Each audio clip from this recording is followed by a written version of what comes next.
Ça paraît tellement bizarre, ce métier de nageur de combat.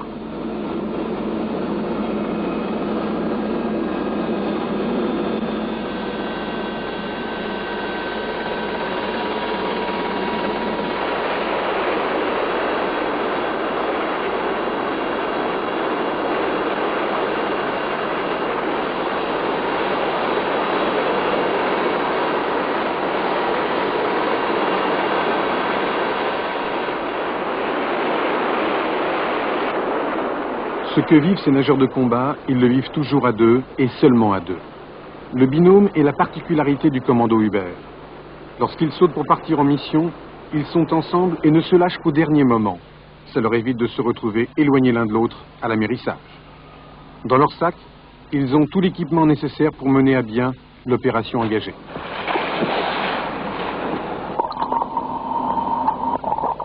Une fois dans l'eau, ils coulent leur parachute, s'équipent pour plonger, rejoignent la côte et vont effectuer leur mission.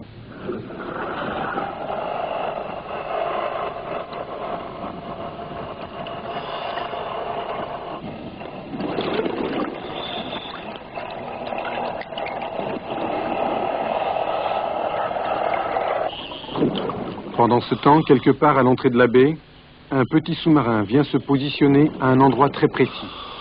Son rôle ? Servir de point de rendez-vous pour récupérer plus tard les nageurs de combat.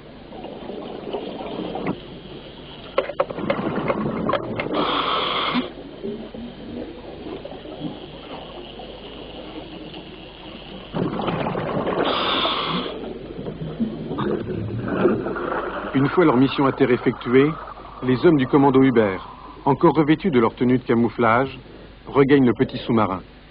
Ce sera pour eux le seul moyen de disparaître discrètement.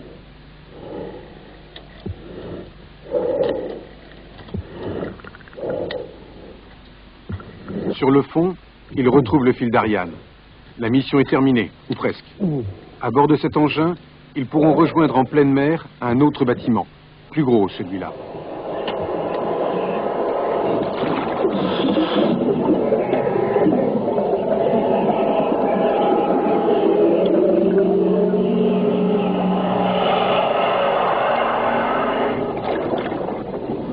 Un peu le sentiment, lorsqu'on s'intéresse au commando Hubert, que c'est un commando qui vit un peu une vie monastique.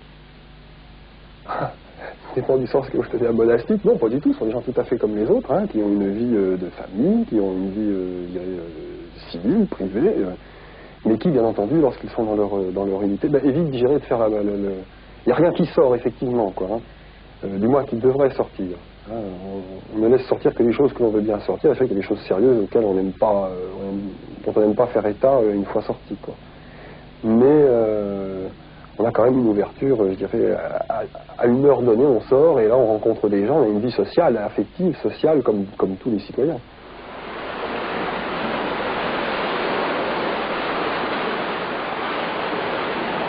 En marge des navires de guerre suréquipés d'électronique, le kayak reste le symbole des commandos. Un peu désuet, ce moyen de déplacement est un outil efficace et discret pour mener des opérations d'infiltration. Et surtout, dans la psychologie du commando Hubert, il permet de renforcer le travail en binôme.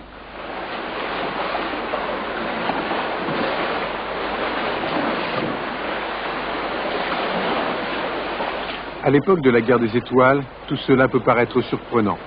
Mais pour les autorités militaires, les opérations de renseignement des commandos donnent une information et une dimension humaine qu'aucun satellite ne peut assurer. La preuve, durant la guerre des Malouines, les forces spéciales britanniques ont utilisé des canaux semblables pour atteindre les plages de l'archipel et y préparer un débarquement. Dans la situation géostratégique dans laquelle nous trouvons actuellement, avec les crises qui éclatent puis qui disparaissent, on a besoin de troupes qui sont envoyées non pas sur un front bien établi, mais dans une zone comme le Liban, comme la Yougoslavie, où de multiples pôles s'affrontent, ou au contraire, où l'on voit des alliances naître puis disparaître. Et pour cela, nous avons besoin d'hommes qui sont en mesure de juger de cette situation de façon à pouvoir agir au mieux des intérêts de la France et de la paix. C'est la raison pour laquelle les nageurs de combat sont souvent utilisés comme fer de lance des équipes qui sont envoyées dans les missions les plus pointues. À partir du moment où un nageur de combat est repéré, on peut considérer qu'il est effectivement perdu. Dans toutes les missions qui leur sont confiées, l'instant de mise à l'eau de ces armes sous-marines un peu particulières reste le moment le plus délicat.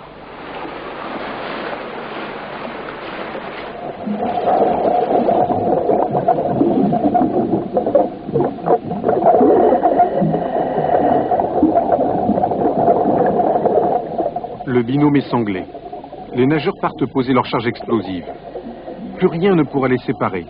Toute leur mission se déroulera reliée par ce câble, comme un cordon de vie. Le chef d'équipe a les yeux fixés sur le compas et s'occupe des caps à tenir jusqu'à l'objectif. L'équipier, lui, surveille leur progression et prend les temps. À partir de ce moment, il ne respire plus que de l'oxygène pur. Un système respiratoire en circuit fermé retient le gaz carbonique. Grâce à ce système, les nageurs ne font ni bruit ni bulle. Ils sont pratiquement indétectables. D'abord, on est dans le noir. Dans le noir, dans l'eau. C'est déjà assez étonnant.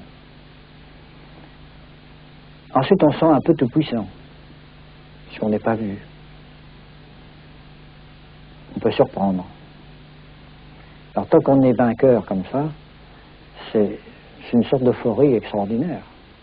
Vous êtes seul parmi les poissons, dans le noir, vous savez où vous allez, personne ne le sait.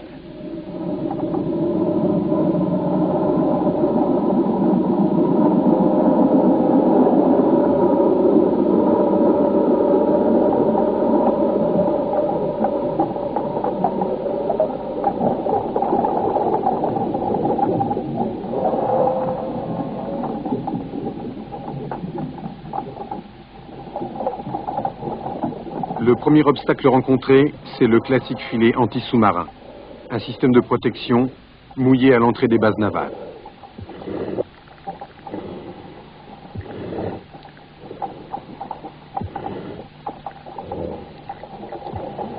Par 10 mètres de fond, ils passent au travers des mailles avec tout leur matériel respiratoire et leur charge de combat, sans jamais détacher la sangle qui les relie entre eux. Dans l'obscurité totale, ils ne pourraient pas se retrouver.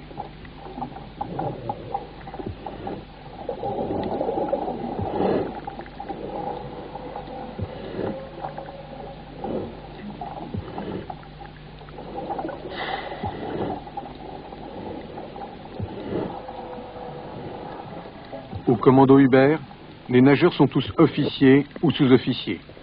Et bien sûr, tous sont volontaires pour ces missions. D'abord, je pense que c'est quelque chose à laquelle on ne s'habitue pas. C'est quelque chose qui est constant, enfin dont la menace est constante. Après tout, on mourra tous, ça c'est une certitude. Mais c'est quand même difficile de s'y faire. Et il y a certainement des moments de tension, des moments de danger qui sont assez importants. Je dirais que tout ça, ça se raccroche à la peur. Alors il y a des gens qui n'ont jamais peur, ce sont des inconscients. Il y a des gens qui ont toujours peur. Ça doit être difficile à vivre. Et puis il y a des gens comme vous et moi qui ont peur parfois. Et que cette peur, il faut la vaincre. C'est ce qui fait l'homme.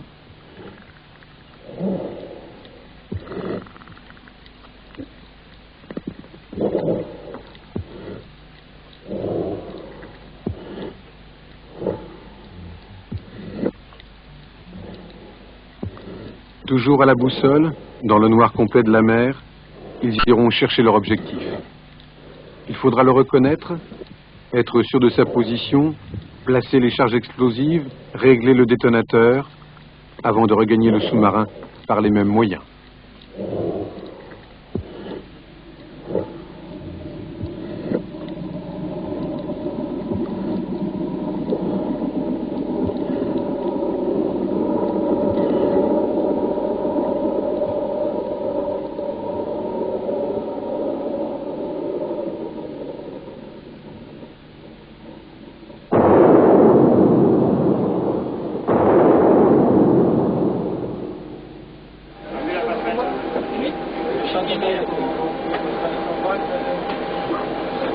Les nageurs sont à la cloche.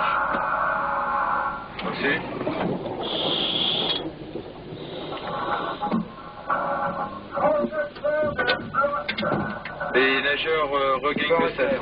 Regagnez le sas. Les nageurs regagnent le sas.